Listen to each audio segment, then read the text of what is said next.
Hi, my name is Christian. I work for LCATS at Support Services for the Charleston County Public Library. And my name is Lindsay, and I work at the Baxter Patrick James Island Library for Charleston County Public Library. And today, for Hispanic Heritage Month, we are going to be making patacones. So first things first, what are patacones? So they're a very simple snack, something that's pretty common. It's not too dissimilar from French fries, but they don't taste like them at all, but just in the way they're consumed. They're pretty much just cut green plantains into like 1-inch slices, and you fry them, crush them, and then fry it again. And then you can serve them with a variety of toppings depending on what you like. So everything you could need to just make the patacones is pretty much on the table right here. All of this you really can get at a local grocery store or supermarket. Most importantly are the plantains, and then just a good knife to just peel and slice them with, cutting board, something that you're very comfortable in pan frying in. We're going to be using cast iron, but you really can use anything, like a skillet or frying pan will be fine. Just something you're comfortable frying in oil with.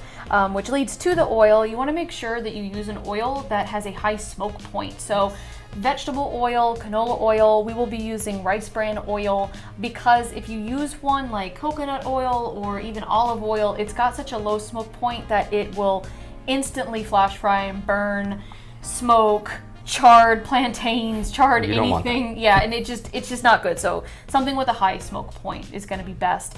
And then just, spatula, tongs, whatever you like that you're comfortable taking something out, flipping it, draining it, plates to line with paper towels, and then just a good flat surface. Anything that you can just crush it with easily. Mm-hmm. And we're going to line that with wax paper because it pretty much keeps it from, sticking. Yeah, sticking. You don't want to be scraping your very well done plantain off of it.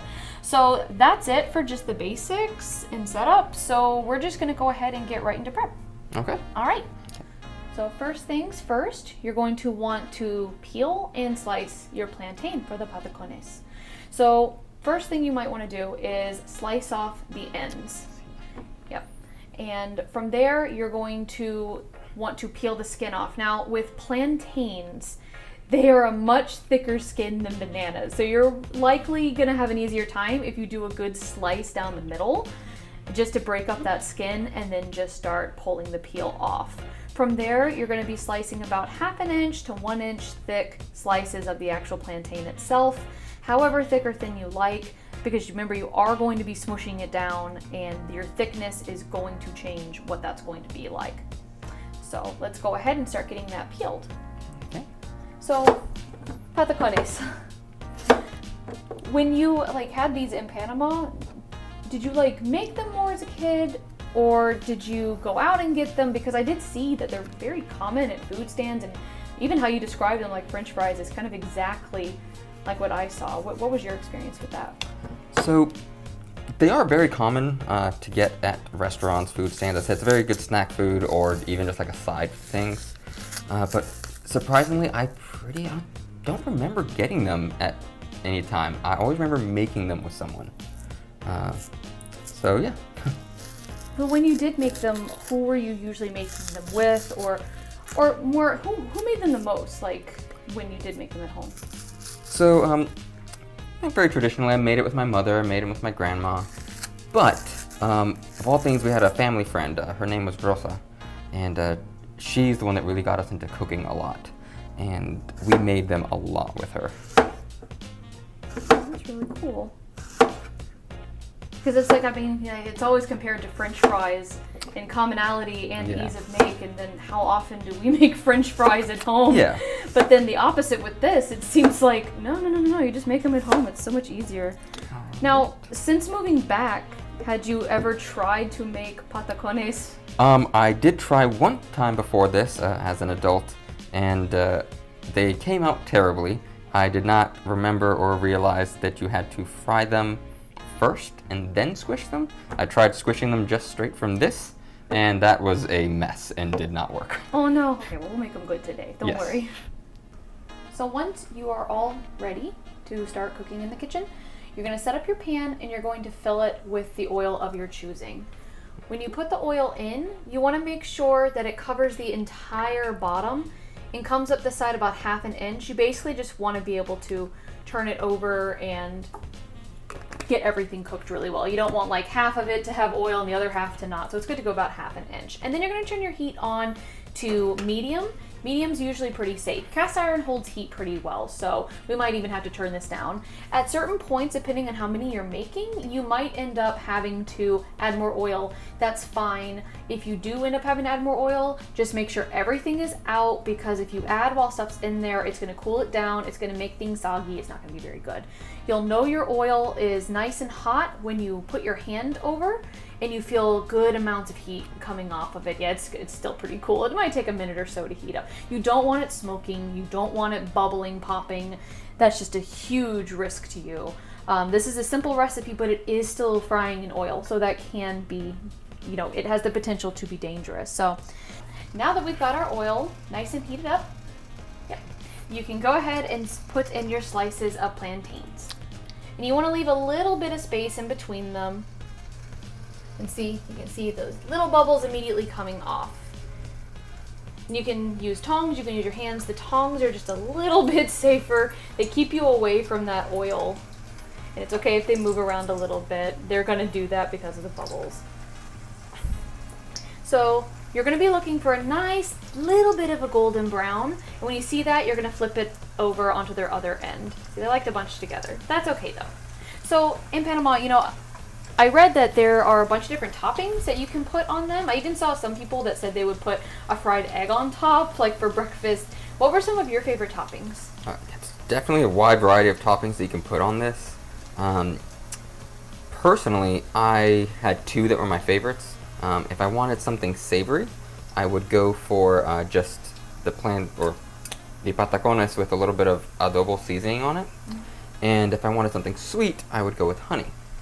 And it is kind of crazy how drastically different they taste just from one ingredient change. And we have both of those, so I'm excited to be able to try it. I personally really like savory things, so I'm probably going to like the adobo on top. All right, so let's check and see if those are toasty colored. All right, so we're going to let them cook just a little bit longer. This is like just a to preference type thing. You just want to make sure there's a nice crispy, crunchy shell on the outside. So, when you were in Panama, what were some other foods that you really loved growing up there? One that my grandmother actually made a lot was sancocho, which is a chicken-based stew. It was really, really good. Yeah. One thing that I did not realize growing up was that it's actually the national dish of Panama. And I had that so many times and never knew. Oh, well, that's probably why you had it so many times then. Well, that's really cool. What else did you have while you were there? Another was, you know, very classic tamales. My family made them, or my extended family made them a lot. And when I was little, I just utterly refused to try them. Oh. So let's see that color. You see how it's kind of that toasty brown? Now you want to flip it over. All right, so tamales, go ahead. Yes, I just refused to try them. Something about the way that they looked like when they were cooking, or the way they smelled. I have no idea what it was, but as a child, I did not want to do it. And my family, being my family, forced me to, and I loved them. And of course, they can be filled with a bunch of different things.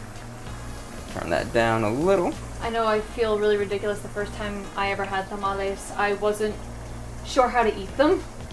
I saw people unpeeling the corn husks, and because it's so wrinkly underneath, I was like, do we keep peeling it? I pretty much would be sitting there, you know, childhood me, just making a mess of this food. I've definitely seen people try to eat it with the corn husk still on, and that would not be too good. Have you ever tried to eat it with the corn husk still on? When I was very, very little, I think the first time I saw them, I tried to and was stopped promptly.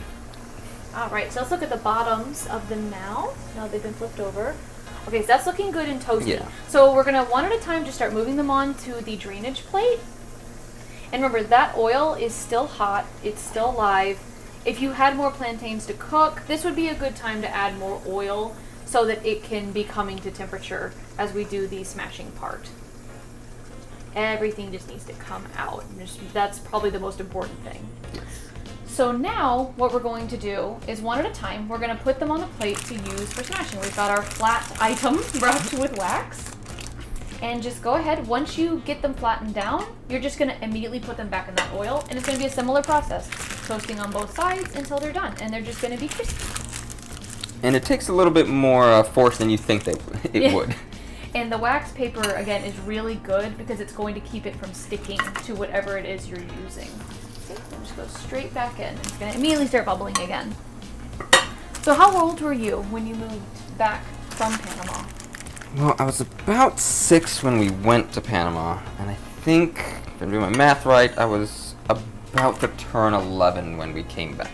Okay. What's something that you miss in Panama that you don't really have here?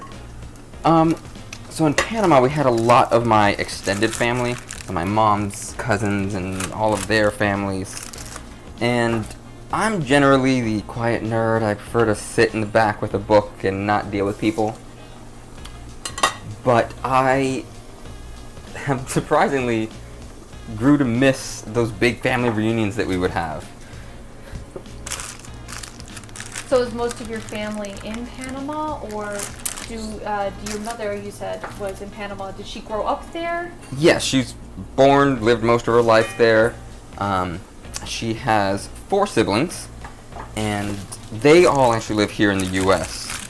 But my grandparents also were, there's 5 of them, and then I think there was something like 4 or 5 on the other side of that family, and we just ended up with so many second and third cousins, and these family reunions could get huge. So what was something you really enjoyed doing in Panama? Were there any, what were some really fun things that you liked to do while you were there? So I lived in the actual city, the capital, and as a kid, there's kid stuff, you hang out with your friends, but one of the things that stood out to me that I always remember is downtown. There are the ruins of the original city that got actually taken down during a pirate invasion, of all things. And kids always spread rumors of ghosts or, hidden treasure that the pirates didn't get. And you would just see, in this municipal park, kids trying to find treasure that the adults must have missed. That's really cute. That sounds really fun. Yes. I guess it's kind of like the beaches here, where you see rocks and whatnot, and kids always like to go and climb up on them. Yeah, so I guess it's not exactly the same, but it kind of let's explore the tide pools. That's that really cool curiosity you have as a kid, and some people keep into adulthood. Yep. One other thing I do miss were the black sand beaches that you could go to. Although something you learn from experience is that black sand absorbs a lot more heat. And I learned very quickly to keep my shoes on until I got to the water. Yeah, they're so pretty. I've seen pictures of them, and I've always wanted to go, but that would definitely keep your shoes on for that. And speaking of heat, if you take a look at these and look at the color on them, see how they're very, very toasty and they're kind of floating to the top? That's kind of when you know that they're done. And that really is it for making the patacones themselves. We have some extra ones that we could, fry up. But that is really the gist of it. It is that simple. Just twice fried, smushed, and you're good to go. So let's get the heat turned off and let's see what these are like with some toppings. And that's it. That's all you really need to do to make patacones. When you're done, just these nice little toasty brown. And as you were saying when we first were putting them on the plate, you're like, they look kind of like little suns. Yeah. Like really cute little suns. And so now we're gonna eat them. I've got mine with some adobo seasoning. Yours with honey. So living back in America, what would you say is the biggest difference between living here and living there? I was pretty young when I was there, so there's a lot I just don't remember. But I would say one of the bigger differences, in school, we did something that for some reason makes me think of how we do Spirit Week here in schools. But instead of it being, about the kids or the school or anything like that, it was about the heritage of the country. Okay. And they would teach us traditional dances, and we would wear traditional clothing for the end of it, which for the guys it was kind of like a dressy straw hat, if you can do that, and old colonial kind of style, pants, slacks, and a shirt. Yeah. But for the girls, they wore the traditional Panamanian dress, which is called a pollera, which is this big, beautiful, flowing dress that is meant to just have color and flow with you as you dance and move. And there's a whole set of dances that you can learn to make it look pretty. Yeah. It almost emulates kind of like a flower of all things. Okay. Yeah. Does pollera, does it mean anything, or is it just like the style of the dress that it is?